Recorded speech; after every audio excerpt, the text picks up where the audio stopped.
ఎంతమంది పిల్లలుంటే అంత పెద్ద ఆస్తి అని చంద్రబాబు అంటున్నారు. ఈ నేపథ్యంలో గర్భిణీలకు రాష్ట్ర ప్రభుత్వం భారీ శుభవార్త చెప్పింది.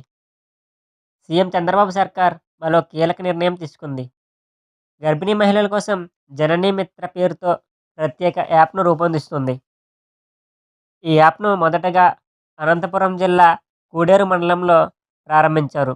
అక్కడ లోటుపాట్లు సరిచేసిన తర్వాత రాష్ట్ర వ్యాప్తంగా అందుబాటులోకి తీసుకురావాలని ప్రభుత్వ ప్రణాళిక చేస్తుంది. ఈ విషయం గురించి వైద్యారోగ్య శాఖ మంత్రి సత్యకుమార్ యాదవ్ వెల్లడించారు. జననీ మిత్ర యాప్ ప్రత్యేకతలేంటంటే గర్భిణీ మహిళల ఆరోగ్య పరిస్థితులను నిరంతరం పర్యవేక్షిస్తుంది. ఆహారపు పౌష్టిక విలువలు సమాచారాన్ని అందిస్తుంది. రక్తహీనత లాంటి సమస్యలను ముందే గుర్తిస్తుంది. ఆశా కార్యకర్తలు, ఏఎన్ఎంలతో అనుసంధానం చేస్తుంది.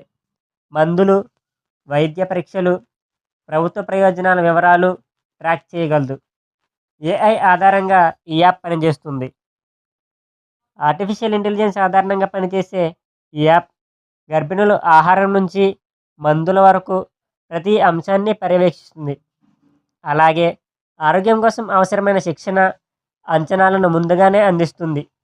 దీనికి సంబంధించి alliance for artificial intelligence and medtech కన్సార్టియంతో ఏపీ ప్రభుత్వం ఎంఓయూ కుదుర్చుకుంది.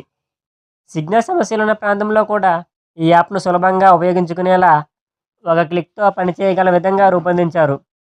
గర్భిణీలు అల్ట్రాసౌండ్ స్కానింగ్ వంటి అవసరమైన పరీక్షలు ఎప్పుడు చేయించుకున్నారన్న సమాచారం ఈ యాప్ ద్వారా నమోదు చేసుకోవచ్చు. ఆశా కార్యకర్తలు ఎప్పుడు గర్భిణీ వద్దకు వెళ్లారు, వారు అందించిన సేవలు వివరాలు కూడా ఈ యాప్లో పొందుపరుస్తారు. ఈ యాప్తో ప్రభుత్వ సేవలు గర్భిణీల వరకు చేరుకున్నాయా లేదా అన్నది సులభంగా తెలుసుకోవచ్చు.